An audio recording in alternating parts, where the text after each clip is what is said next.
I did a 10 reasons video on why you should consider getting the Canon M50 and a 15 reasons video on why you should think about getting a Canon SL3, also known as a 250D, and I'll drop links to those down in the description below.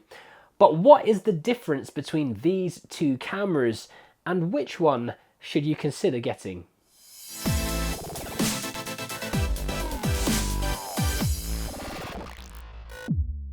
Welcome to the KaiCreative channel. My name is Kai Song, and first of all, apologies for the lack of content here for the last few weeks.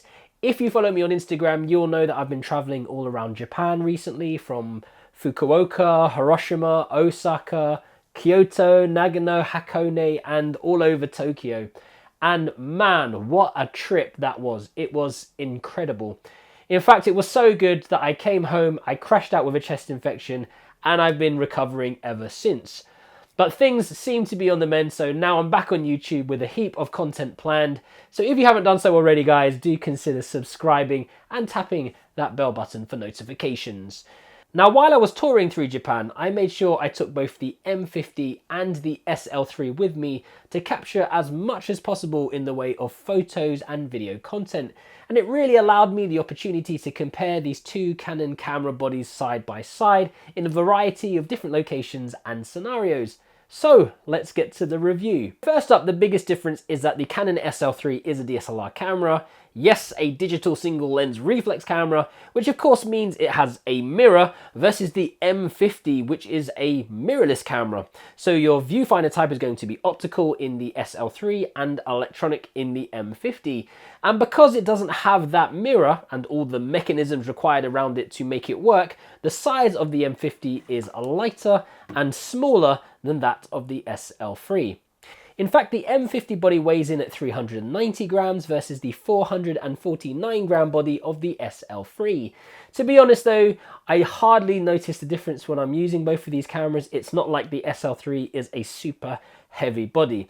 The body itself is chunkier though, but a lot of people have said that they like that design, they prefer that because it fits better in their hands, it's easier for them to grip. Now, both of these are APS-C or crop frame cameras, both have 24 megapixel sensors, both run with Canon's Digic 8 processor, and both have ISO values between 100 and 25,600, expandable up to 51,200. They both have a minimum shutter speed of 30 seconds and a maximum shutter speed of 1/4000th of a second. The Canon M50 and SL3 both have fully articulating touchscreens, and these both have dual pixel autofocus, which means they have that simple touch focus functionality, and they both have microphone inputs as well as hot shoes that you can mount microphones on, making both of them ideal as vlogging cameras. What is up, guys? We are in Universal Studios today in Osaka, Japan, and it wouldn't be right to not vlog today with the Canon M50, and Jay is using the Canon 250D. So we're going to see how it compares video and photos. We're going to shoot off a few photos and videos. We're using a kit lens for both of these cameras. Jay insisted that we jump on the ride straight away, so we jumped on the Hollywood Dream ride on the backdrop. And I looked at it and I thought, it's not that big a drop. And then when you're up there, it's different, because when it drops you, oh man. When it comes to video, they both allow you to shoot full HD at up to 60 frames per second, which is great again for getting slow motion shots. They both allow you to shoot in 4K video, albeit with a pretty tight crop factor. But this time it's not about escaping.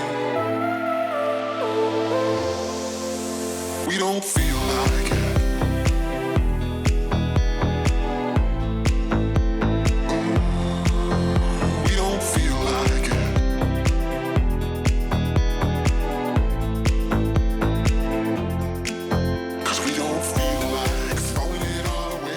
When it comes to taking photos, both of these cameras use the new C-RAW or .cr3 RAW file format as an option, and this allows you to save space on your almost raw images. I know it's been a while. I know you're thinking the same, but I've been feeling like A moment can't go to waste. I let go of your name, girl. I figured that was it. I stopped playing your game, girl. Yeah, I thought I could quit. They both have functionality for time lapses, In my head, I'm sorry for what I did. Wish I could have it unsaid. Just make it right instead of treating me like I'm dead. Is it too late to cut content? and both of these cameras allow you to control them wirelessly via the Wi-Fi option and the Canon Connect app.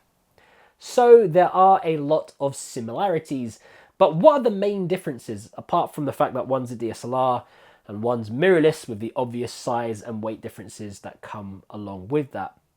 Well, first up, let's talk about continuous drive. The M50 shoots at 10 frames per second,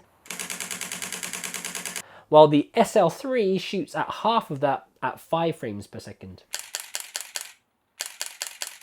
When it comes to autofocus points, the M50 has 143 selectable autofocus points, while the SL3 has 9 basic autofocus points when using the optical viewfinder. However, this increases to a massive 3,975 autofocus points in live view modes. When it comes to battery life, the Canon 250D simply lasts longer, rated at over 1,070 shots versus the paltry 235 shots of the Canon M50. Now, battery life on the M50 overall is pretty poor. One solution for this, if you don't want to buy tons of batteries, is to use a dummy battery pack, which costs about £10, about $13. It connects to a power pack and can last a lot longer than your standard LPE12 M50 battery. But of course, this is an extra cost, it's extra kit, and it's not convenient to use. Having something like this hanging out of your camera is simply not practical. When it comes to connectivity with your lenses, the SL3 has the EF/EFS mount, while the M50 uses the M mount. So if you've been with Canon for a while and you've got a collection of older EF/EFS mount lenses, then they will fit snugly on your new Canon SL3. Now, while you can go about spending extra money on your M mount lenses for your M50, I opted to purchase a Viltrox EF M2 speed booster that allows me to attach my older EF glass onto the M50, but do bear in mind that this is an additional cost of about £100 or $130 on top of the cost of your M50. The SL3 also offers a clean HDMI outputs. Clean HDMI is the ability to feed a live signal from your camera sensor through the HDMI port without any of the on-screen information that might have been displayed on your viewfinder or LCD back, which makes this camera perfect for live streaming. And also the SL3 has the option to allow you to visually see your audio levels while you're recording, which the M50 currently does not include. However, for you photographers out there, there is a little bit of a sore point in that the SL3 has had the center pin removed by Canon on the hot shoe, and this is used by a lot of third-party flashes that are cheaper than the Canon branded ones. Now, some flash brands like Voking and Godox have already worked around this issue, but Canon does seem to be trying to limit users to purchasing their more expensive branded Canon flashes. The M50 still does have that center pin in the hot shoe, so you can purchase inexpensive options if you want to add a flash. The M50 also includes 24 frames per second for getting that cinematic footage in full HD. This is something that isn't, strangely enough, included on the Canon SL3. So what will these cameras currently cost you? Well, at the time of making this video, if you want a new 250D from Canon, you will be looking at spending approximately £600, that's $750, with a kit lens. And on the other hand, a new M50 will set you back about £650, about $800 with the kit lens from the official Canon store.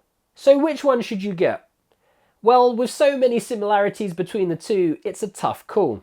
The M50 is newer tech, with it being mirrorless, although it's more than a year older than the SL3. And of course the SL3 is older technology, being a DSLR camera using a mirror, while at the same time the body is actually newer than that of the M50. The SL3 is the culmination of older, proven technology matched together with newer features such as Canon's new Digic 8 processor, 4K video, dual pixel autofocus, and the newer menu systems, while the M50, although it includes all of that stuff, it also embraces newer technology, but that's still developing in a much earlier infancy stage of its life. The M50 itself is smaller and lighter than the SL3, so if you really want something compact with smaller lenses, then the M50 is a good choice. Remember, it shoots that 24 frames per second for cinematic video, but if you want better battery life, clean HDMI out for using live streaming, using your old ear glass without having to buy an adapter, then you might want to think about getting yourself an SL3. Or maybe just buy both, see which one you like best, and then sell the other one on eBay. Anyway, those are my thoughts on the M50 and the SL3. Which one are you thinking about getting? Let me know your thoughts down in the comment section below. And if you have any questions or queries about any of these cameras, again, post these down below and I'll do my best to get back to you. So thanks for watching, guys. Do consider subscribing to the KaiCreative channel. Imagine, implement and inspire. And I'll catch you next time on KaiCreative.